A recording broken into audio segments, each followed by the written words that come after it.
တို့အောင်အာနာယူထားတာပြန်အပ်လိုက်မင်းတို့ကျူးလွန်တဲ့ဒဏ်တွေကိုထိုက်တန်တယ်လို့ခံလိုက်တိုင်းပြည်ဘာဖြစ်သွားမလဲဆိုတော့မင်းတို့ကြည့်လိုက်မင်္ဂလာပါခင်ဗျာဒီကနေ့2025ခုနှစ်စက်တင်ဘာလ16ရက်မြန်မာရေးရတနေ့တာအစီအစဉ်ကနေကြိုဆိုလိုက်ပါတယ်ဒီအစီအစဉ်ကို It's Time with ကျော်သိန်း YouTube Channel နဲ့ VIP တို့ပူးပေါင်းစီစဉ်တင်ဆက်နေတာဖြစ်ပါတယ်ကိုကျော်သိန်းမင်္ဂလာပါခင်ဗျာမင်္ဂလာပါကိုကျော်မောင်ကြီးဟုတ်ကဲ့ကိုကျော်သိန်းကျွန်တော်တို့ဒီနေ့တော့ဒီဆွေးနွေးရမယ့်အကြောင်းလေး၃ခုလောက်တော့ရှိရပေါ့လေဆိုတော့အရင်ဆုံးပေါ့လေဒီနေ့ဆွေးနွေးဖို့ကျွန်တော်အရင်ဆုံးဒီရထားတဲ့အကြောင်းအရာတစ်ခုကတော့ကျွန်တော်ဒီသတင်းပေါ့တကယ်သတင်းပုတ်တက်လာတာတွေ့ရပါတယ်အဲ့ဒီသတင်းကတော့ကျွန်တော်တို့ဒီရခိုင်ပြည်နယ်မှာဒီမောင်းတောမှာပေါ့လေဒီ AA ရဲ့ဒီစီဦးစီးချုပ်နဲ့ဒီဒေသခံဒီမွတ်စလင်တိုင်းဝိုင်းနဲ့တွေ့ခဲ့ပြီးတော့ကျွန်တော်တို့ဒီဂျာမေပလီပြန်ဖွင့်လိုက်နိုင်တယ်ဆိုတဲ့သတင်းကိုကျွန်တော်တို့တွေ့ရပါတယ်ဆိုတော့ဒါနဲ့ပတ်သက်ပြီးတော့ကိုကျော်သိန်းနဲ့ရှေ့မှာဒီဆွေးနွေးခဲ့တာလေးလည်းရှိတော့လေရှေ့ရက်တွေမှာဆွေးနွေးခဲ့တာလေးရှိတော့ဒါကိုပဲထပ်ပြီးတော့ဒီအကြောင်းအရာကိုခြေခံပြီးတော့ဆွေးနွေးပြပါအောင်ခင်ဗျာဟုတ်ကဲ့ပါကိုကျော်မောင်ကြီးကျေးဇူးပါကျွန်တော်တို့ရှေ့ရက်တုန်းကဟလာ BROUK Brock အဖွဲ့က AA ကိုအာဂျီတီးနားတရားရုံးမှာတိုင်ပြီးတော့ဟလာဗိုလ်ချုပ်ထွန်းမြတ်နိုင်အပါအဝင် AA ခေါင်းဆောင်တွေကိုဖန်ဝရန်ထုတ်ပေးဖို့ဆိုပြီးတော့တင်တဲ့ကိစ္စရိုဟင်ဂျာတွေပုံမှာကျူးလွန်တဲ့ပြည်မှုတွေဆိုပြီးတော့ပေါ့နော်ဆိုတော့ဒါနဲ့ပတ်သက်ပြီးတော့ကျွန်တော်တို့ဆွေးနွေးခဲ့တုန်းကဟလာရခိုင်ပြည်နယ်ဘက်မှာလူမှုဝန်ထမ်းတစ်ခုနဲ့တစ်ခုကိုဂျာတက်မြတ်တယ်ဆိုတဲ့ဒီကလေးတွေ့အခြေအနေတွေမြင်ရရင်ကောင်းမယ်ဆိုတာမျိုးကျွန်တော်တို့ပြောခဲ့တယ်ဒီအပိုင်းမှာအဲ့လိုမြင်ကွင်းမျိုးကျွန်တော်တို့တွေ့ရတယ်ကိုကျော်မောင်ရေဒီနေရာမှာရှင်းအောင်ပြောချင်တာကျွန်တော်တို့ပြောလို့ဒါဖြစ်တာမဟုတ်ဘူးเนาะဘာကြောင့်လဲဆိုတော့ဒါမျိုးဆိုတာကနေချင်းညချင်းဒီအနှစ်နဲ့စီစဉ်လို့ရတဲ့ကိစ္စမဟုတ်ဘူးလေဒီလိုမျိုးစီစဉ်ဆိုတာကเนาะဒီလိုမျိုးတွေးဖို့ပြုဖို့ဆိုတာအဲ့တော့အများကြီးကြိုပြီးတော့ပြင်ဆင်ရတဲ့ကိစ္စအဲ့တော့ကျွန်တော်ကဒီနေရာမှာရှင်းရှင်းလင်းလင်းပြောချင်တာကျွန်တော်တို့ကဒါနဲ့ပတ်သက်ပြီးတော့ credit ယူတာမဟုတ်ဘူးကျွန်တော်တို့ပြောလို့လည်းပဲဘုချုပ်ထွန်းမြတ်နိုင်တို့ကမွတ်စလင်လူမှုဝန်ဝိုင်းနဲ့တွေ့တာမဟုတ်တယ်လို့ဂျာမေပလီကိုပြန်ဖွင့်လာတယ်ကျွန်တော်တို့အစီအစဉ်တောင်မဟုတ်ဘူးဒါလေးတော့ခုတော့ရှင်းရှင်းလင်းလင်းပြောချင်တယ်မိတော့ဖြစ်စေဟလာတနေ့ဗျာစိတ်ညစ်စရာတွေစိတ်မချမ်းမြေ့စရာတွေပေါ့နော်မြန်မာပြည်နဲ့ပတ်သက်ရင်တွေ့လိုက်ရတဲ့ဂျာတွေ့နေမြင်နေရတဲ့သတင်းတွေကအားတက်စရာသတင်းနေပါတယ်တကယ်ပြောမယ်ဆိုရင်လေအဲ့ဒီဂျာတွေကမှဒီသတင်းကတော့ဘာပဲဖြစ်ဖြစ်နည်းနဲ့အများဆိုသလိုစိတ်ချမ်းမြေ့စရာဒါကျွန်တော်တယောက်တည်းအနေနဲ့ပဲကျွန်တော်ပြောမယ်ဆိုရင်စိတ်ချမ်းမြေ့စရာသတင်းတစ်ပုဒ်လို့ကျွန်တော်ကတော့ခံစားရတယ်နော်အခုပြန်ဖွင့်လိုက်တဲ့ဘောင်တော်မျိုးနယ်ကဂျာမေပလီဆိုတာ2012ခုနှစ်ကတည်းကပိတ်ထားတာအဲတုန်းကဦးသိန်းစိန်ဆိုကလက်ထက်ရခိုင်မှာဟလာလူမှုဝန်ထမ်းတစ်ခုနဲ့တစ်ခုအကြားပြိပခါတွေဖြစ်တဲ့အကြောင်းပဲချက်ကအဲ့ဒီပြိပခါတွေပိုဆိုးမလာအောင်ဆိုပြီးတော့ပလီတွေပိတ်ပစ်တဲ့အထဲမှာဒီဂျာမေပလီကြီးလည်းပဲပါသွားတယ်ပိတ်တဲ့အထဲမှာအခု73နှစ်ကြာတဲ့အခါမှာပြန်ဖွင့်တဲ့အခါကျတော့မောင်တော်မြို့ဒီရခိုင်တပ်တော် AA ရဲ့ထိန်းချုပ်မှုအောက်မှာရောက်နေတဲ့အနေအထားမျိုးနဲ့ဗိုလ်ချုပ်ထွန်းမြတ်နိုင်တို့ရဲ့သဘောတူညီချက်နဲ့ဒီပလီကိုပြန်ဖွင့်တာဆိုတော့ကိုကျော်မောင်စဉ်းစားကြည့်ပါ73နှစ်အတွင်းအခြေအနေတွေဘယ်လောက်တောင်မှများပြောင်းလဲသွားလိုက်တယ်ဆိုတော့နော်အံ့ဩကိုကနောက်တစ်ခါဗိုလ်ချုပ်ထွန်းမြတ်နိုင်နဲ့မွတ်စလင်အဝင်းဝိုင်းကလူပုဂ္ဂိုလ်တွေဟလာပြုံးရွှင်ရီမောပြီးတော့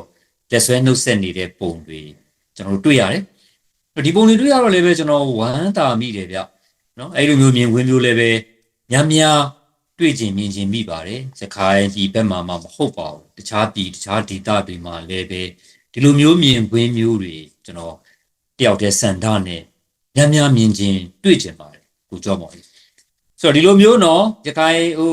မွတ်စလင်လူမှုရခိုင်ပြည်လူမှုမွတ်စလင်လူမှုအဝန်းဝိုင်းကလူပုဂ္ဂိုလ်တွေနဲ့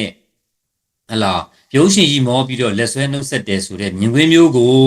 အခုလက်ရှိတရားအာဏာသိမ်းထားတဲ့မင်းအောင်လှိုင်မပြောနဲ့သူ့အောက်ကဘယ်ဘူချုပ်တောင်မှလူမျိုးလောက်တာကျွန်တော်တို့မတွေ့ခဲ့ရဘူးကိုเจ้าအောင်တွေ့ဘူးလားတော့မသိဘူးကျွန်တော်တို့မတွေ့ဘူးနော်အဲ့တော့အဲ့ဒီဒေတာကရခိုင်ပြည်မှာတာဝန်ရှိတဲ့ပါသူတို့ခန့်တဲ့ဝန်ကြီးချုပ်ပဲဖြစ်ဖြစ်အဲ့ဘက်ကစစ်တပ်နဲ့ပတ်သက်လို့တာဝန်ရှိသူပဲဖြစ်ဖြစ်ဒါမျိုးပေါ့နော်ရခိုင်လူမှုဝန်ဝိုင်းနဲ့ဂျင်းနီနော်ဖလဲတကင်းဒီပါဖလဲတကင်းပဲဆိုကြပါစို့နော်ဟလာပြုံးရွှင်ရီမောပြီးတော့လက်ဆွဲနှုတ်ဆက်တာမျိုးကျွန်တော်တော့တွေ့အောင်ဒီတိတ်မကြခင်ပြီးခဲ့တဲ့ကာလအတွင်းမှာမတွေ့ရအောင်နော်ဒီအတွက်ကျွန်တော်ကတော့ခုနပြောတဲ့စကားထပ်ပြောချင်ပါတယ်ကျွန်တော်ဝမ်းသာမိပါတယ်စိတ်ချမ်းမြေ့မိပါတယ်ဒါနဲ့ပတ်သက်ပြီးတော့တစ်ဆက်တည်းမှာပဲဒါနဲ့ပတ်သက်ရင်ကျွန်တော်အတွေးထောင်းလေးထဲမှာပေါ့ဗျာစနိုးစနောက်မုံမရဲရှိနေတဲ့အတွေးလေးတစ်ခုလေးပဲကျွန်တော်ဒီနေရာမှာရှင်းသွားအောင်လို့ခါရဲပဲထည့်ပြောချင်ပါတယ် အကယ်၍သာခုနဟာလာမင်းအွန်လိုင်းနဲ့သူ့လက်အောက်ကစစ်ဘူချုပ်တွေပဲဖြစ်ဖြစ်ဘလောက်ပဲဖြစ်ဖြစ်ပေါ်ပြကြဘူးဘလောက်ပဲရှိဒီလူတွေကအခုလိုမွတ်စလင်လူမှုဝိုင်းကလူတွေနဲ့တွေ့မယ်ဒီလိုမျိုးလက်ဆွဲနှုတ်ဆက်မယ်ဆိုတဲ့ပုံမျိုးတွေ့ရရင်တောင်မှကျွန်တော်ကတော့အဲ့လိုပုံမျိုးကိုဒါ photo op ဓာတ်ပုံရိုက်ဖို့ရည်ရွယ်ချက်နဲ့လုပ်တယ်လို့ကျွန်တော်ကသတ်မှတ်ပါစရင်စေတနာကောင်းတဲ့တကယ်ရည်ရွယ်ချက်ကောင်းတဲ့လုပ်တယ်လို့ကျွန်တော်ကသတ်မှတ်မှာမဟုတ်ဘူးဓာတ်ပုံရိုက်ခံဖို့တက်ဝါရဖြန့်ဖို့တက်နော်သူတို့အစဉ်ပြေနေပါတယ်ဘာညာဆိုတာပြချင်ယုံတက်လုပ်တယ်လို့ကျွန်တော်သတ်မှတ်ပါကျွန်တော်စီစဉ်တစ်ခုမှပြောခဲ့ဘူးလေကျွန်တော်ကစစ်တပ်ကိုမြန်မာစစ်တပ်ကိုကျွန်တော်ကဒီစစ်တပ်ကိုယုံကိုမယုံဘူးဘာလို့ဘာပြောတစ်စက်ကလေးမှကျွန်တော်ကမယုံဘူးအဲ့တော့သူတို့ဒါမျိုးလို့ကတော့ကျွန်တော်ကလကလာဖြီးနေတာလာဖြန်းနေတာလာဝါရဖြန့်နေတာလို့ကျွန်တော်ကသတ်မှတ်ဗိုလ်ချုပ်ထွန်းမြတ်နိုင်တို့ကတော့ဒီလိုရည်ရွယ်ချက်နဲ့မဟုတ်ဘူးလို့ကျွန်တော်ယူဆတယ်ဒါကြောင့်လည်းကျွန်တော်ဝမ်းသာတယ်စိတ်ချမ်းမြေတယ်လို့ကျွန်တော်ပြောခဲ့အကယ်၍များပေါ်ကိုကြောက်မောင်ရင်ဟလာဒါကဒီလိုလောက်တာကဝါရဖြန့်ဖို့တက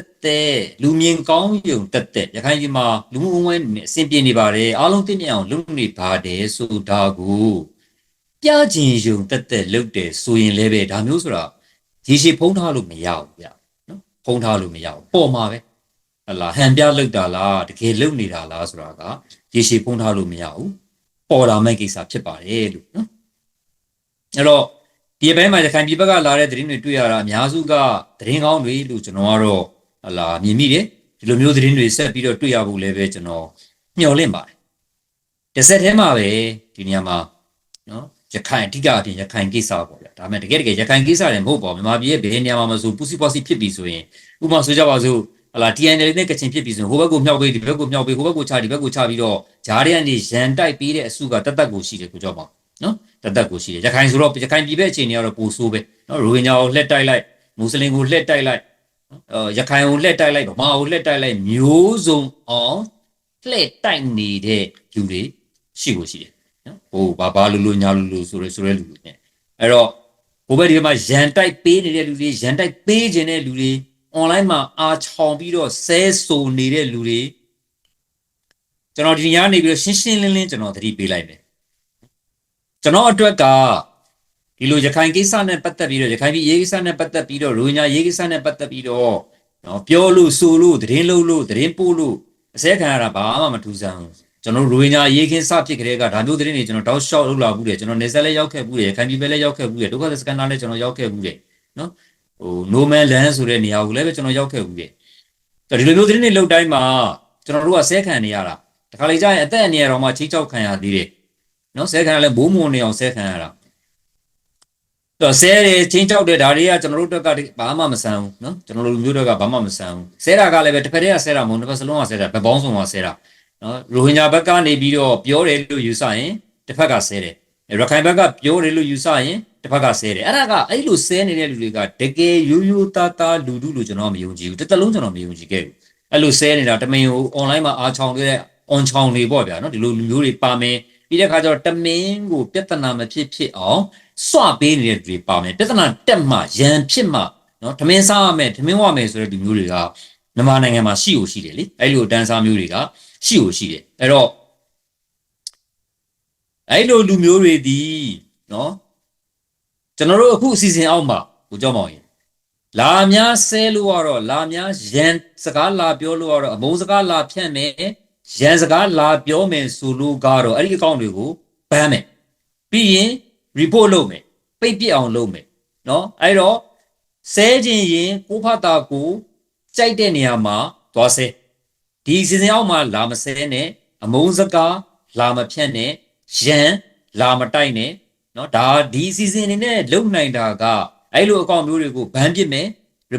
်ပိတ်ခံရအောင်လို့ report လုပ်ပစ်မယ်ဒါမျိုးပဲလုံနိုင်တယ်ကျွန်တော်တို့အနေနဲ့ကလူချင်း challenge ပေါ်ပြီးတော့ထိုးလို့လည်းရတဲ့ကိစ္စမဟုတ်ဘူးလေနော်အဲ့တော့တတိရှိရင်ကိုမျက်နှာကိုပြပြီးတော့မျက်နှာချင်းဆိုင်ဆဲကျွန်တော်တို့စီစဉ်မှာလည်းပဲလာများဆဲခြင်းလေဗီဒီယိုလေးနဲ့တကယ်ကိုပုံကိုပြပြီးတော့လာဆဲကျွန်တော်တို့အဲ့လိုလူမျိုးကိုဖိတ်ပြီးတော့မှကျွန်တော်တို့စကားပြောလိုက်လို့ပဲဆွေးနွေးလိုက်လို့အဲ့လိုမဟုတ်ဖဲနဲ့ကိုယ်တိုင်လည်းတတိမရှိပဲနဲ့နော်လူမှုဝိုင်းနေကြပြဿနာတက်ယုံလောက် စွပြီးတော့ဒီစီစဉ်အောက်မှာလာမလုံးနဲ့လို့ကျွန်တော်တခါတည်းပြက်သားသတိပေးလိုက်ခြင်းနဲ့ကိုကြောင့်ပါ โอเคပါကိုကျော်သိန်းကျွန်တော်ဒါဒုတိယပိုင်းဆွေးနွေးဖို့လည်းရောက်ပြီပေါ့လေဆိုတော့ဒုတိယပိုင်းမှာတော့ကျွန်တော်တို့ဒီဆွေးနွေးဖို့အကြောင်းအရာကတော့ကျွန်တော်တို့ဒါအခုသတင်းတွေထဲမှာမကြာခဏဆိုကျွန်တော်တို့မြင်တွေ့နေရတော့เนาะဒီ time back channel မှာမြန်မာတွေဒီဖန်စီခံရတယ်ဟိုဒီရွှေပြောင်းလုပ်သမားတွေနောက်ဒုက္ခသည်တွေပေါ့လေဖန်စီခံရတဲ့အခြေအနေတွေကျွန်တော်တွေ့ရတယ်ပေါ့အခုဆိုလို့ချင်းဒါနှစ်နှစ်သားအရွယ်ကလေးငယ်အပါဝင်အောင်မှဖန်ခံရတဲ့သတင်းတွေကျွန်တော်ဖတ်လိုက်ရပါတယ်ဆိုတော့ဒါနဲ့ပတ်သက်ပြီးတော့လည်းကိုကျော်သိန်းဆွေးနွေးပြပါအောင်ဟုတ်ပါတယ်ကိုကျော်မောင်ကြီးတကယ်ကတော့ဗျာထိုင်းတို့မလေးရှားတို့မှာပေါ့နော်ကျွန်တော်တို့မြန်မာနိုင်ငံသားအထောက်ထားမဲ့မြန်မာနိုင်ငံသားတွေအများကြီးရှိပါတယ်တန်းနဲ့ချီပြီးရှိတယ်လို့ပြောကြရတယ်ပေါ့နော်အဲ့တော့ရောက်နေပြီးသားမြန်မာနိုင်ငံသားတွေကအထောက်ထားမဲ့ကျွန်တော်ဒီနေရာမှာကျွန်တော်သုံးတဲ့အသုံးနှုန်းလေးလေးထားစေချင်ပါတယ်ကျွန်တော်တရားမဝင်လို့ကျွန်တော်မသုံးပါဘူးဒီလိုလူတွေကို illegal လို့မသုံးတော့ဘူးဗျကိုတစ်ချိန်ကတော့သုံးခဲ့ဘူးလေနော်လူဆိုတာကိုလူလို့မမြင်ခဲ့တဲ့ကာလတွေလုံးသားပေါ့ဗျဘာကြီးကအစပေါ့သုံးခဲ့ဘူးတဲ့တရားမဝင်လို့ illegal လို့ဘာလဲဗျတရားဝင်လို့မဝင်တယ်လို့ပြောတော့ဘာကြီးကတစ်ချိန်လုံးကအပြားကြီးပဲနော်ဘာမှဘာနေရနေဘာတားဆီးတွေဘာနိုင်ငံတွေမှရှိမှမရှိတာနောက်မှသာကိုနေရာကိုယူကိုမြေကိုယူချပြီးတော့နိုင်ငံတွေဆိုတာဖြစ်လာတာဟုတ်ဗျအဲ့တော့လူတွေကိုတရားဝင်နဲ့တရားမဝင်ပြောအောင်ရင်ရောက်တဲ့လူတွေကဘာတွေမို့လို့လဲနော်အဲ့နေရာကိုသူတို့ကဘယ်တော့မှဘယ်အမွေရထားလို့သူတို့ကပိုက်တာလေလို့ပြောကြတယ်အများကြီးပေါ့ဗျအဲ့တော့တရားမဝင်ဆိုတဲ့အသုံးတော့မသုံးပါနဲ့ကျွန်တော်လည်းမသုံးဘူး undocumented သူတို့မှာအဲ့နိုင်ငံကသူတို့သွားတဲ့အင်ရှင်နိုင်ငံကတတ်မှတ်ထားတဲ့တရားဝင်အထောက်အထားမရှိလူတွေပေါ့ဗျနော်အဲ့တော့ undocumented လို့ပြောတယ်အထောက်အထားမရှိလူတွေရောက်နေပြီးသားလူတွေဖန်ခံရတယ်နီလန်မျိုးနဲ့ဖန်ခံတယ်ထိုင်းမှာတော့လကောင်းမလေးရှားမှာတော့လကောင်းဟလာထိုင်းမှာဆိုရင်ထိုင်းစောကတတ်မှတ်ထားတဲ့ဟလာရွှေပြောင်းလုပ်သမားတွေမလုပ်ရတဲ့အလုပ်တွေကိုလုပ်ပြီးလို့နော်အဲ့ဒါလေကိုကြောက်မောင်ရစဉ်းစားကြည့်ပါဘလောက်ကြီးကျယ်တဲ့ရာဇဝတ်မှုလဲဆိုတာနော်ဟိုအလုတ်တာပေါ့ဗျာလုတ်ကင်စားပေါက်တာပေါ့နော်လုတ်ကင်စားတောက်တာပေါ့ဝမ်းရေးအတွက်လုတ်ကင်စားတောက်တာပေါ့အဲ့တော့သက်ဆိုင်ရာအင်ရှင်နိုင်ငံကဒီလုတ်တွေကတော့သူတို့ထိုင်းနိုင်ငံသားပဲဟလာလုပ်ရမယ်ရွှေပြောင်းလုပ်သားတွေလုပ်ခွင့်မရှိဘူးဆိုတဲ့လုပ်ငန်းမျိုးတွေရှိတာပေါ့ဗျာဥပမာအလှပြင်တာတို့သပင်ညှက်တာတို့နော်ထရိုးဂိုက်လုပ်တာတို့စာတင်တာတို့စသည်အပြင်ပေါ့လုပ်ခွင့်မရှိဘူးအဲ့လိုမျိုးတွေလုပ်တဲ့အဖမ်းခံတဲ့တဲ့တင်လေးကျွန်တော်တို့မကြာခဏကြားနေရတယ်နော်ဥပမာစားတောက်ဆိုင်ဖွင့်ခွင့်မရှိဘူးပေါ့ဗျာလူသမားလုပ်ခွင့်ရှိတယ်စားတောက်ဆိုင်ကိုယ်တိုင်ကစားတောက်ဆိုင်ဖွင့်ခွင့်မရှိဖွင့်လဲတရားမဝင်ဖွင့်ကြရတာဟုတ်အဲ့တော့ဝမ်းရေးအတွက်ရုံးကန်စားတောက်ရတာတော့မှဒီကတ်သက်ချက်တွေကြောင့်ဖန်ခံကြရတယ်ဒါလည်းပဲကျွန်တော်ကအေရှင်းနိုင်ငံကိုအပြစ်တင်တာမဟုတ်ပါဘူးသူ့နိုင်ငံသူ့ပြည်သူ့နိုင်ငံသားသူကာဝယ်ရမယ်ဆိုတာကလို့ရမှာပဲဆိုရတဲ့အနေနဲ့ကျွန်တော်တို့လည်းပဲကိုယ်နိုင်ငံသားအတွက်တော့ကာဝယ်တာမျိုးလို့ရပါအဲ့တော့မြန်မာနိုင်ငံသားတွေအိန္ဒိယနိုင်ငံတွေမှာဖန်ခံရတယ်ဆိုတဲ့သတင်းမျိုးတွေကအစမ်းတော့မဟုတ်ဘူးကြောင်းပါစမ်းလာတာဘာလဲဆိုတော့ဒီရက်ပိုင်းတွေမှာအဲ့ဒီသတင်းမျိုးတွေပိုစိတ်လာတယ်နော်တွေ့ရတာပိုစိတ်လာတဲ့သတင်းတွေထဲမှာတော့ကြာရောက်90ဘယ်နေရာမှာဖန်ခံရပြန်ပြီဖန်ခံရတာတွေကလည်းပဲထိုင်းဘက်ကသတင်းတွေများတယ်ပေါ့နော်ရောက်60ကျော်ဖန်ခံရပြန်ပြီဟိုတက်ကလည်းကျွန်တော်တို့ပြောခဲ့ပါတယ်နော်တောထဲမှာပစ်ထားတာပွဲစားဆိုလူမောင်ခိုပေါ့ဗျာကျွန်တော်အဲ့တုန်းကလည်းပြောတယ်လူစိတ်မရှိတဲ့မိစ္ဆာကောင်းတွေနော်ပတ်စံယူပြီးတော့လူတွေကိုပတ်စံယူပြီးတော့နော်လူကလည်းမပို့ပြီးပဲနဲ့လိန်ပြီးတော့ရောဘာတောထဲမှာပစ်ထားခဲ့တယ်အခုလည်းပဲဒီကကန်ချနာပူဒီမှာလို့သတင်းထဲမှာတွေ့တာပေါ့နော်ဒီနေ့တွေ့တဲ့သတင်းအရဆိုရင်ဖန်ခံရတဲ့ထဲမှာခုနကကိုကြောက်မောင်ပြောသွားလို့ပဲအသက်နှစ်သားလေးပါတယ်လာဒါလေးလည်းမိန်းကလေးလာလို့တော့မပါဘူးကိုကြောက်မောင်ကျွန်တော်တို့မှလည်းသားသမီးတွေရှိကြတယ်ကိုကြောက်မောင်အသက်နှစ်သားလူမမယ်ကလေးကိုဘယ်လိုအန်ဒီယေမျိုးဘယ်လိုဘေးဒုက္ခမျိုးဘာတွေနဲ့ရင်ဆိုင်ရမယ်မှမသိတဲ့အခြေအနေအောက်ပါဒီလိုလမ်းခီးကိုထွက်လာတဲ့မိခင်တူရဲ့ကြုံနေရတဲ့အတွေ့အကြုံကဘယ်လောက်တောင်ခါးသီးနေတယ်လဲဘယ်လောက်တောင်ဆိုးရွားနေတယ်လဲခင်ဗျားတို့ကျွန်တော်တို့ခံစားကြည့်လို့ရပါတယ်ဘယ်မိခင်မှမိခင်စေးရှိတဲ့ဘယ်မိခင်မှကိုယ့်ရဲ့နှစ်သားအရွယ်ရင်သွေးငယ်ကိုဒီလိုလမ်းခီးမျိုးခေါ်လာမှာမဟုတ်ဘူးသွားစေခြင်းမှာမဟုတ်ဒီတစ်ခုတည်းနဲ့ဒီသတင်းမျိုးကဘယ်လောက်ရင်ကျိုးပွဲကောင်းတယ်လဲဆိုတော့နော်အဲ့တော့ဖန်ခံရတဲ့ထဲမှာစုစုပေါင်းအဲ့ဒီတနှစ်သားကလေးငယ်နဲ့မိခင်အပါအဝင်စုစုပေါင်းလူ53ယောက်အမျိုးသားက31ယောက်အမျိုးသမီးက31ယောက်ခုနမိခင်နဲ့ဆိုပေါင်းလိုက်ရင်53ယောက်နော်နောက်ဒီတဲ့ပို့ပြီးထူတာကကိုကျော်မောင်ကြီးအဲ့ဒီလူတွေအားလုံးဒီရန်ကုန်မြို့ကလို့သတင်းထဲမှာဆိုထားတယ်ရန်ကုန်ဆိုတာမြို့ကြီးပြနော်ဟိုရင်တော့ကထိုင်းတို့မလေးရှားတို့မှာအလုပ်သွားလုပ်ကြတယ်ဆိုတာနေစွန်နေပြားပေါ့နော်နေဆက်ဒေတာတွေကလူတွေကူးကတန်းရလွယ်တာဟုတ် နယ်စပ်ဒေသတွေကလူတွေဖြစ်မယ်ပြီးတဲ့အခါကျတော့ကျွန်တော်တို့ကြီးလက်ဒေသနယ်တွေကပေါ့နော်လောက်ကန်ရှာဖွေစားတော့ဖို့အတွက်ခက်ခဲတဲ့နယ်တွေမြို့ကြီးပြကြီးဆိုတာလောက်ကန်မရှားဘူးဗျမြို့ကြီးပြကြီးကသွားလူတွေမရှိဘူးမဟုတ်ရှိပါတယ်ဒါပေမဲ့ရေတွယ်အဖြစ်ရှင်ကြည့်မယ်ဆိုရင်မြို့ကြီးပြကြီးဆိုတာနည်းပါတယ်အခုပြဒီ53အောင်စလုံးကရန်ကုန်လူမြို့ကြီးကဗျရန်ကုန်လူမြို့ကြီးကလာတာဆိုတော့ဒီပြက်ကိုကြည့်ရင်ဟလာရန်ကုန်လိုနေရာမျိုးမှာကျွန်တော်တရက်ကလည်းပဲဟလာလူတွေဘယ်တော့တော့ငတ်မခေါင်းပါနေတယ်လေဘာလဲညာလဲဆိုတာတွေကျွန်တော်ပြောခဲ့ကြတယ်လေအဲ့တော့ရန်ကုန်လိုနေရာမျိုးမှာလူတွေဘယ်တော့တောင်မှအကြက်တဲဆိုင်နေကြတယ်လေဘယ်တော့တောင်မှဟလာဘာလို့လို့အောင်မှမသိဟလာရွေးချယ်ရမဲ့ချီနေဥရကေရမဲ့ဖြစ်နေတယ်လေဆိုတာဒီလိုသတင်းမျိုးကနောက်ဆက်တွဲပြနေတယ်ဗျပြီးတော့ခုကြောင့်မောင်အဲ့လူတွေကလူပွဲစားကိုပေးရတယ်တယောက်ကိုဘတ်1000ကနေ18000လို့သတင်းထဲမှာတွေ့တယ်အဲ့ဒါမြန်မာငွေ320ကျော်ဗျာ320အစိတ်ပေါ့ဗျာအဲ့လောက်ရှိတယ်ဗျာနော်ဒီကနေ့ပေါက်စင်းနေအကြမ်းဖြင့်အဖြစ်ဆိုတော့ပြောရရင်ဟလာဒီနေ့မှ9000 6000ရတဲ့နေစားလူကမှတယောက်ဒီ320အစိတ်ဆိုတာသူတို့မှအလွယ်တကူရှိဖို့မလွယ်ဘူးလေဗျာဒီလူတွေဘလို့ကြီးငါပြီးလာကြမလဲပေါ့နော်ကျွန်တော်တို့တွေးကြည့်လို့ရတယ်အခုဖန်ခံရတယ်ဗျာဖန်ခံရဆုံးပြီဒီငွေကဘလို့ပြန်ဆက်မလဲအဲ့တခါငွေပြန်ပို့ခံရမှာပဲထိုင်းဘက်ကလည်းအခုကဖန်ထားရင်တိတ်တောင်မနေဘူးဗျပြန်ပို့တာဗျနောက်ပြန်ပို့တဲ့အထဲမှာဦးကျော်မောင်တပူပေါ်နှစ်ပူစစ်မဲ့ကိစ္စကတန်တန်မမမျိုးသားတွေဒီစစ်တပ်ကမင်းတို့ထိုင်းကိုသွားမိတယ်ပြန်လာတယ်အေးကွာစိတ်မကောင်းဘူးနော်ကိုရင်ကိုပြန်ကြလို့လမ်းစိတ်ပေးပြီးခီးစားစိတ်ပေးပြီးပြန်လို့မှမဟုတ်ဘူးဗျသူတို့အတင်းအဓမ္မစုဆောင်းနေတဲ့ထဲမှာရှေ့မှာသတင်းတွေလည်းကျွန်တော်တို့တွေ့ခဲ့ပြီးသားနော်ဒီလူတွေကတန်တန်မမမျိုးသားတွေဆိုရင်ခံရအောင်ပါဗျနော်အဲ့ဒီဘေးအန်ဒီယန်နဲ့ကြုံရအောင်ပါအဲ့တော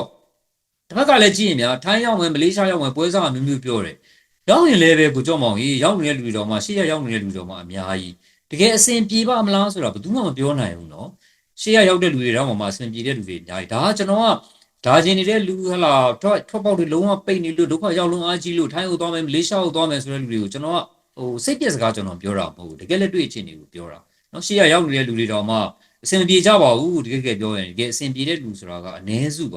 ပြောရရင်နော်အ ਨੇ စုပါအစင်ပြေတဲ့လူကအများစုပါကျွန်တော်တို့ကောင်းကောင်းသိနေတဲ့ကိစ္စပဲပြီးတော့နောက်ထပ်ထပ်လူကုန်ကူးခံရမယ်အန်ဒီရဲ့နော်အာနာပိုင်တွေကအဲ့လိုငွေညှစ်မဲ့အန်ဒီရဲ့စတရားပြောပေါ့ဗျာဒီဟာတွေလည်းပ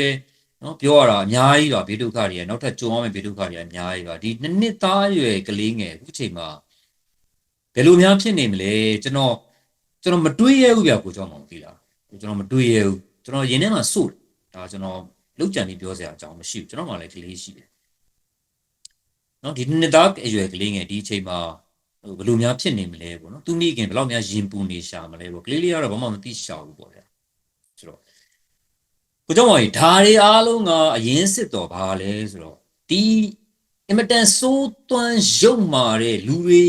ရဲ့နော်တာယာဝပြောရေးကောင်းကျိုးစီးပွားကိုမကြည့်တဲ့စစ်အာဏာရှင်တွေနဲ့စစ်အာဏာရှင်စနစ်ကြောင့်ဖြစ်တာဗျာဒါကျွန်တော်ရဲရဲနဲ့ပက်ပက်သားသားကျွန်တော်ပြောတယ်မင်းတို့ကလည်းစိတ်ရှိဒီစစ်တပ်ကိုပဲပြောဟုတ်တယ်စစ်တပ်ပဲပြောရမှာဘာကြောင့်လဲဆိုတော့အဲ့ဒီစစ်တပ်လုံနေလို့ဒီလောက်ထိစိုးတဲ့အခြေအနေတွေဖြစ်တာအဲ့တော့မင်းတို့ကလည်းစစ်တပ်ပဲပြောနေတာမယ်ဆိုမင်းတို့ကလည်းစင်းပေးလိုက်မင်းတို့ကလည်းအာဏာယူထားတာပြန်အပ်လိုက်မင်းတို့ကျူးလွန်တဲ့ဒဏ်တွေကိုထိုက်တန်တယ်လို့ခံလိုက်တိုင်းပြည်ဘာဖြစ်သွားမလဲဆိုတော့မင်းတို့ကြည့်လိုက်နော်ငါတွေကနေပြီးတော့စိန်ခေါ်ရဲရောက်နေမင်းတို့စစ်တပ်ကိုပဲပြောနေလို့မင်းတို့မြင်ရင်မင်းတို့ရဲရဲကြီးမင်းတို့အာဏာပြန်ပေးလိုက်မင်းတို့လုံနေတဲ့ဟာတွေကိုရပ်လိုက်တိုင်းပြည်ဘယ်ဘဝပဲအခြေအနေကြောင်းလို့ဆိုတော့မင်းတို့နဲ့ငါနဲ့စိန်ခေါ်ပြီးတော့ပြောလို့ရအေးအဲ့လိုအခြေအနေရောက်လို့မှတိုင်းပြည်မကောင်းဘူးဆိုမင်းတို့ငါ့ကိုမင်းတို့ရှိမှငါလာပြီးတော့ဇယ်စင်းလဲစင်းပြီးတော့အသက်ခံမယ်ကြော်သိန်းမင်းတို့စစ်တပ်ရှိမှလာပြီးတော့လဲစင်းပြီးတော့အသက်ခံမယ်မင်းတို့ကောင်တွေစိန်ခေါ်ရင်အဲ့လိုစိန်ခေါ်လိုက်နော်ကိုကြောင့်မအောင်ကျွန်တော်ကတော့တခွန်းနဲ့ပဲပြောတယ်အဲ့ဒီစစ်တပ်ကြောင့်ဖြစ်နေတာဒီစစ်တပ်စစ်အာဏာရှင်ရှိနေသေးတဲ့ရွေခင်ဗျားတို့ကျွန်တော်တို့အဲ့လိုတည်မျိုးတွေကြားနေရလေအောင်မယ်မြင်နေရလေဦးမယ်ရင်ထုမနာဖြစ်နေရလေဦးမယ်ကိုကျော်မောင်ဟုတ်ကဲ့ပါကိုကျော်သိန်းတော့ကျွန်တော်တို့ဒီရင်မောစရာအကြောင်းလေးဆွေးနွေးခဲ့ရတာပေါ့လေဆိုတော့နောက်ထပ်လည်းဒါရင်မောရမယ့်အကြောင်းလေးတစ်ခုကျွန်တော်ထပ်ဆွေးနွေးဖို့ရှိပါသေးတယ်ဒါကတော့ဗာလဲဆိုတော့ပြီးခဲ့တဲ့ရက်ကသတင်းတွေကျွန်တော်တို့တွေ့ရတယ်ပေါ့လေဆိုတော့ဒီဆွီဒင်နိုင်ငံကနေပြီးတော့မှမြန်မာပြည်ကိုထောက်ပံ့မှုတွေရပ်ဆိုင်းတော့မယ်ဆိုတဲ့သတင်းတွေတွေ့ရပါတယ်ဒါကလည်းကျွန်တော်တို့ဒီကတော့ဒီဒုက္ခရောက်နေတဲ့သူတွေရှိကိုလည်းတော်တော်လေးကိုရိုက်ခတ်မှုရှိနိုင်မယ်လို့ယူဆရပါတယ်ဆိုတော့ဒါနဲ့ပတ်သက်ပြီးတော့လည်းကိုကျော်သိန်းဆွေးနွေးပေးပါအောင်ခင်ဗျာ ဟုတ်တယ်ကိုကြောင့်မအောင်ဒီသတင်းအမှန်တော့ပြီးခဲ့တဲ့ရက်ခရဲကတက်တာပါရှေ့ပြီးခဲ့တဲ့အပတ်တည်းလို့ပြောရမှာပေါ့နော်ကျွန်တော်တို့ဒီအကြောင်းဆွေးနွေးဖို့တော့တီးထားခဲ့ကြတယ်ဒါပေမဲ့တခြားအကြောင်းကိစ္စတွေကပူရှေ့ရောက်တယ်လို့ဖြစ်နေတော့ဒီအကြောင်းကနောက်ရောက်သွားတာပေါ့ဗျာဒီနေ့တော့ဒီကိစ္စပြောအောင်ကိုကြောင့်တီးတဲ့အတိုင်းပဲပေါ့ဗျာဘူးကဘာဖြစ်နေလဲဆိုတော့ကဘာကြီးကကိုကျိုးစီးပွားကြည့်ရတဲ့ခြေနေကိုရောက်ကိုအကျိုးစီးပွားပဲနိုင်ငံကြီးကကိုအကျိုးစီးပွားပဲကြည့်ရတဲ့ခြေနေရောက်တယ်အဲ့လိုကိုအကျိုးစီးပွားကြည့်နေရင်းနဲ့နော်ကဘာကြီးဒီအလုံးစုံပျက်စီးရေးစီဥတီနေပြီလားလို့ကျွန်တော်တွေးမိတယ်ကိုကြောင့်နော်ဒါကျွန်တော်ရှင်းအောင်ပြောပါမယ်အခုလိုဆွီဒင်လိုနိုင်ငံမျိုးကမြန်မာနိုင်ငံကိုပေးနေတဲ့အကူအညီကိုရပ်တော့မယ်ဆိုတဲ့သတင်းမထွက်ခင်ကိုကြောင့်တကယ်ပြောရင်ဆွီဒင်လိုနိုင်ငံမျိုးကပေးတယ်ဆိုတာနော်အဲ့ဒီရှေ့မှာရပ်လိုက်တဲ့အမေရိကန်ပြည်ထောင်စုကပုံမျိုးတက်တဲ့ရေးချမ်းပုံငွေ USAID လို့အဖွဲ့အစည်းကပေးနေတာတဲ့စာရင်ကျွန်တော်နှမ်းစည်းလုံးပြောချင်ပါဘူးသူများပေးတဲ့မရှင်းသာပါဘူးဗျအများကြီးနေပါတယ်ဒါပေမဲ့မရှင်းသာပေမဲ့လည်းပဲကိုเจ้าမောင်ကြီးထမင်းငတ်နေတဲ့လူတယောက်အတွက်ထမင်းကြီးပဲတပွဲရလည်းပဲအထောက်အကူဖြစ်တယ်ဗျမြန်မာလူထုကဒုက္ခရောက်နေတာဘယ်သူကဘလောက်ပဲကူညီကျွန်တော်တို့နိုင်ငံအတွက်အကျိုးမြတ်ရှိပါတယ်အကျိုးစီးပွားရှိပါတယ်ကောင်းရကောင်းကျိုးဖြစ်ပါတယ်အဲ့တော့ Trump ဆိုရတက်လာတယ်အဲ့ USA ကအကူအညီတွေရပ်လိုက်တယ်နော်ဘယ်လောက်ထိဆိုလဲဆိုဒုက္ခသည်စခန်းတွေမှာဖွင့်ထားတဲ့ဆေးရုံတွေပိတ်ပစ်ရတယ်နော်ဆေးကူစရာမရှိတော့ဒုက္ခသည်တွေကိုကျွေးနေတဲ့စားနပ်ရိက္ခာအတွက်ဒုက္ခသည်တွေစားနေတဲ့စားနပ်ရိက္ခာအတွက်အထောက်ပံ့တွေရပ်ပြရတယ်ဆိုတော့ပြောရရင်လူတွေတေဘေးကြုံရတယ်အငတ်ဘေးကြုံရတယ်ဒုက္ခသည်စခန်းကလူတွေတေဘေးကြုံရတယ်အငတ်ဘေးကြုံရတယ်အဲ့တော့အမေရိကကတော့ဟလာ Trump ဆိုရရဲ့မူပေါ့ဗျာအမေရိကန်ကတော့လက်ရှိ Trump ဆိုရရဲ့ပေါ့ပါတယ်လေ America First ဘယ်နိုင်ငံမှကမ္ဘာကြီးမှာကုတနိုင်ငံနဲ့နေလို့မရပါဘူးတခြားအမေချင်းများစိတ်ကူးယဉ်ကြည့်လိုက်ပါနော်ဘာပေါ်မှာတခြားနိုင်ငံတွေဘယ်နိုင်ငံမှမရှိတော့ဘူးဆိုကြပါစို့ပျောက်သွားပြီပေါ့ဗျာအဲ့နိုင်ငံတွေဒုက္ခရောက်လွန်အားကြီးလို့ကမ္ဘာမြေပေါ်ကနေပျောက်သွားပြီအမေရိကန်တနိုင်ငံနဲ့ရက်တည်လို့ရမလားနေမလားဘာလို့ရဥရောပကတတိုက်ထဲနေကြမလားနော်ဆွီဒင်ကရောတနိုင်ငံနဲ့နေကြမလားကမ္ဘာကြီးဆိုတော့ကအပြန်လန်မီတဲပြုတ်နေတာပါနော်အဲ့တော့ကျွန်တော်ဥရောပဘက်ကိုလည်းနားလည်ပါတယ်အမေရိကတော့ကျွန်တော်နားလည်မပေးပါဘူးဘာကြောင့်နားလည်မပေးဘူးလဲဆိုတော့ Trump အစိုးရကသူတို့ရဲ့ conservative agenda နဲ့ဒီလိုမျိုးဒုက္ခရောက်အောင်လုပ်တဲ့ကိစ္စနော်ကျွန်တော်နားလည်ပေးစရာအကြောင်းမရှိဘူးဒါပေမဲ့ဥရောပဘက်ကတော့နားလည်ပေးတယ်ဘာနားလည်ပေးတယ်လဲဆိုတော့သူတို့မှလည်းကိုယ့်အပူနဲ့ကိုဗျယူကရိန်းစစ်အပူရုရှားရဲ့နောက်ထပ်လှမ်းလာမယ်အန်ဒီယေရုရှားအစွဲကတဖြည်းဖြည်းထွက်နေတာဟုတ်ဗျသိတဲ့အတိုင်းပဲ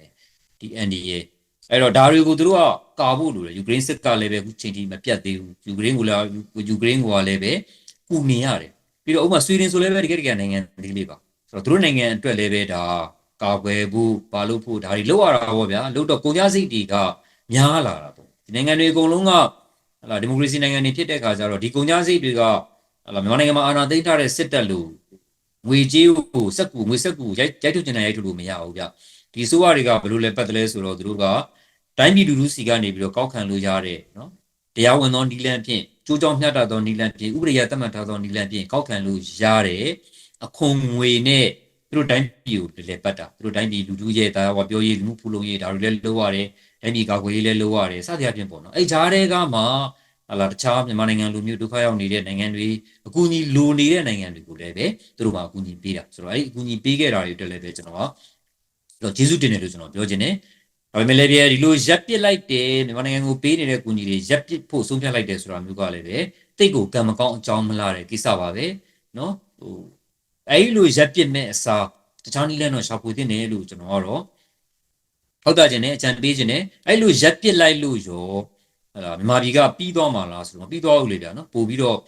့ဒုက္ခရောက်ဖို့ပဲရှိတာပဲမြန်မာနိုင်ငံရက်တယ်တခြားနိုင်ငံတွေလည်းပဲဒီလိုပဲအလားတူပေးနေတဲ့တခြားနိုင်ငံတွေကိုပေးနေတဲ့ကူညီတွေလည်းပဲရပ်မှာပဲပေါ့ရပ်တဲ့အခါကျတော့အဓိကထိခိုက်တာဘယ်သူတွေထိခိုက်တယ်လဲဆိုတော့ပြည်တွင်းမှာအိုးအိမ်ဆုံးကထွက်ပြေးနေရတဲ့လူတွေနော်နေဆက်ဒေသတွေမှာစစ်ပြေးဒုက္ခတွေဖြစ်ပြေးနေရတဲ့လူတွေနော်ဒုက္ခတွေစကန်တွေမှာဒုက္ခတွေဖြစ်နေသူတွေဒီလူတွေဒုက္ခရောက်တယ်ပို့ပြီးတော့ဒုက္ခရောက်မယ်ဒီတဲ့အခါကျတော့ဟလာဒီလူတွေကိုဟလာကူညီနေရတဲ့ကိစ္စနော်ဖွဲ့စည်းတွေပေါ့ဗျာဒီဖွဲ့စည်းတွေမရတည်နိုင်တော့ဘူးပေါ့နောက်တစ်ခါလွတ်လပ်တဲ့သတင်းမီဒီယာနော်လွတ်လပ်တဲ့သတင်းမီဒီယာတွေရဲ့အခန်းကဏ္ဍနော် USA ကလုပ်တဲ့အပြင် Trump က American မှာကိုဒီလွတ်လပ်တဲ့သတင်းမီဒီယာတွေကျွန်တော်တို့နောက်တစ်ခုကဒီအကျိုးမြတ်မယူတဲ့သတင်းမီဒီယာဖွဲ့စည်းတွေရှိတယ်ဒါတွေကိုအစိုးရကရမုံငွေမျှဝေပေးနေတာရှိတယ်ဒါတွေကိုရပ်ပစ်တယ်နော်ဒီလိုမျိုးဒီမိုကရေစီရဲ့ထောက်တိုင်တွေရန်နေရတွေကိုဖြိုပစ်တာပေါ့ဗျာနော်ဖြိုပစ်တာကျွန်တော်ရဲ့နားလည်ချက်ကတော့ လုတ်ပစ်တယ်အဲ့ဒီမှာတွေတော်တော်လေးကိုကြောက်မောင်လည်းသိတဲ့အတိုင်းပဲ VOA တို့ RFA တို့ရက်သွားပြီအခုဆိုရင်နော်မြန်မာဌာနတွေဘလောက်ဒီကျွန်တော်တို့တိုင်းပြည်လူချက်ဒုက္ခဥစ္စာကတည်စားသုံးနိုင်မှုမှာဘလောက်အားနည်းသွားသလဲဆိုတာဒါမျက်ဝါးချင်းထင်မယ်ပြီးတဲ့အခါကျတော့အဲ့နေရာမှာဟလာစစ်တပ် lobby တွေကပို့ပြီးတော့နေရာဝင်ယူလာတယ်တစ်ဖက်မှာတည်ရယူနိုင်မှုအားနည်းသွားတယ်တစ်ဖက်မှာမဟုတ်မှန်တည်နေပို့ပြီးတော့ထိုးပေါက်လာတယ်နှစ်ခါနဲ့နာတယ်နီးနှစ်ခါနာတယ်နော်ဒါတွေကဒီလိုမျိုးကူညီကိုရဆဲတာရဲ့နောက်ဆက်တွဲတွေဖြစ်တယ်ပေါ့နော်အဲ့တော့အခုလိုမျိုးဟလာအမေရိကကူညီရတာဆွီဒင်ကကူညီရတာနောက်လည်းဖြစ်လာအောင်ပါပဲကိုကြောက်မောင်ကြီးနော်ဟိုမျောလင့်ထားပါဘယ်နိုင်ငံကကူညီချက်တယ်ဆိုတော့ထပ်ပြီးတော့ကြားရမလဲတော့ဆိုတော့ကျွန်တော်ဘာတွေးမိတယ်လဲဆိုတော့ကမ္ဘာပေါ်မှာဒီ hot spot ပေါ့ဗျာ hot spot နော်မတိမငြိမ်ဖြစ်တဲ့နိုင်ငံပေါ့အများတန်းပူလောင်ဖြစ်နေတဲ့နေရာတွေပေါ့ဥပမာကျွန်တော်တို့အရှေ့လေပိုင်းလိုမျိုးပေါ့အရှေ့လေပိုင်းငြိမ်နေဆိုတော့ကျွန်တော်ဘဝတက်တာအခုချိန်ထိကျွန်တော်လူမန်းတိကစားကနေပြီးတော့အခုချိန်ထိကျွန်တော်မကြုံဘူးသေးဘူးအရှေ့လေပိုင်းငြိမ်နေဆိုတော့တခုမှတခုဖြစ်နေတာအရှေ့လေပိုင်းမှာအများတန်းနော်ပြီးတော့အာရပ်ကမ္ဘာအာဖရိကနော်ဒီလိုမျိုးတွေမှာအာရှအဲ့တော့ကမ္ဘာပေါ်မှာ hot spot လို့ပြောရဲအဲ့လိုပွက်ဆူတဲ့မတိမငြိမ်ဖြစ်တဲ့နေရာတွေပို့ပြီးတော့တိုးလာမယ်မြန်မာနိုင်ငံလိုနိုင်ငံမျိုးကတော့ကိုကြောင့်ပေါ့ဒါနူရဝဲဆွဲလဲရတခုထောင်းလို့ပဲပြောရမှာပဲကိုနိုင်ငံကုလူနဲ့ပတ်သက်ပြီးတော့ဒါမျိုးပြောရတာအင်တန်မကောင်းတဲ့ကိစ္စပါနော်နူရဝဲဆွဲလဲရတခုထောင်းလို့ပဲပြောရအောင်အဲ့တော့ကိုကြောင့်ပေါ့ကျွန်တော်တို့ပိတ်သွားပြီလားကျွန်တော်တို့ကုရကဲရမဲ့သွားပြီလားကဘာကြီးကကျွန်တော်တို့ကိုမကြည့်တော့လို့ကျွန်တော်တို့ယုံမှုထွက်နိုင်တော့ဘူးလားကျွန်တော်တို့ကိုဒုက္ခတွေကိုဖြေရှင်းနိုင်တော့ဘူးလားကျွန်တော်တို့အဲ့လိုမမြင်ပါဘူးကျွန်တော်စိတ်ဓာတ်တွေမကြောက်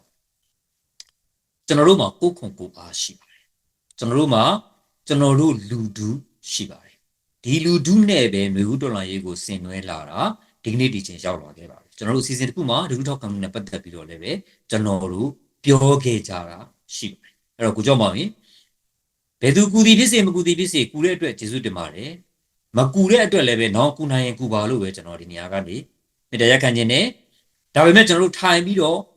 ငိုနေမှာမဟုတ်ဘူးဝမ်းနေမှာမဟုတ်ဘူးပူဆွေးနေမှာမဟုတ်ပြာပုံတွေကရအောင်ရုံထွက်ရမယ်ကိုအားကိုဟာကိုရုံမှာပဲရအဲ့တော့ကိုအားကိုဆိုရင်တကယ်အားကိုကြပါနော်ကျွန်တော်ပြောခဲ့တယ်လူလူပေါ်မှာလူလူအားကိုယူမယ်ဆိုရင်လူလူနဲ့ပတ်သက်ပြီးတော့ယူသားပါလူလူပေါ်မှာမလိမ်ပါနဲ့လူလူကိုမပတ်ပါနဲ့တကယ်ကျွန်တော်တို့ကိုခွန်ကိုအားကိုအားကိုပြီးတော့ဒီလိုအခက်ခဲအကျက်တဲတွေကနေရုံထွက်မှသာလျှင်ကျွန်တော်တို့နိုင်ငံကျွန်တော်တို့တိုင်းသူပြည်သားကျွန်တော်မကြာခဏပြောလို့ရှိတဲ့စကားနော်လူချင်းတူသူချင်းမျှတခြားနိုင်ငံသားတွေနဲ့ပခုံးချင်းရှင်ပြီးတော့ရပ်တည်နိုင်မယ်မြန်မာဟာကဘာမှာမြန်မာဟေးရဲဝုံတောက်ပကြွေးကြော်နိုင်မယ် ဟုတ်ကဲ့ပါအခုတော့ဒါကျွန်တော်ဆွေးနွေးတဲ့အကြောင်းအရာ၃ခုလည်းစုံလင်သွားပြီဆိုတော့ဒီဆွေးနွေးတဲ့စီစဉ်ကိုဒီမှာပဲရက်ချင်ပါတယ်ကိုကျော်သိန်းဒီလိုကျေပြည့်လေးဆွေးနွေးပေးရတဲ့အတွက်လည်းကျေးဇူးအများကြီးတင်ပါတယ်ခင်ဗျာကျေးဇူးတင်ပါတယ်ကိုကြောင့်မောင်နဲ့ viewer တော်သားတွေအထူးသဖြင့်တော့ကြည့်ရှုအားပေးကြတဲ့ပြည်သက်ကိုအထူးပဲကျေးဇူးတင်ပါတယ်ဆွေးနွေးစေချင်တာတွေရှိရင်လည်းပဲကျွန်တော်တို့ကိုပြောပါပြီးတော့ဒီစီစဉ်နဲ့ပတ်သက်ပြီးတော့ဝေဘန်မှာအကြံပေးပါကျွန်တော်ပြောသလိုပေါ့နော်ကျွန်တော်ကိုဆဲတာတော့ကျွန်တော်ပြီးမဆိုင်ပါဘူးဝေဘန်မှာထောက်ပြပါခင်ဗျာကျေးဇူးတင်ပါတယ်ဟုတ်ကဲ့ကြည့်ရှုပေးကြတဲ့သူတွေအားလုံးကိုလည်းအထူးပဲကျေးဇူးတင်ရှိပါတယ်မနက်ဖြန်မှာပြန်လည်ဆုံတွေ့ကြပါမယ်ခင်ဗျာ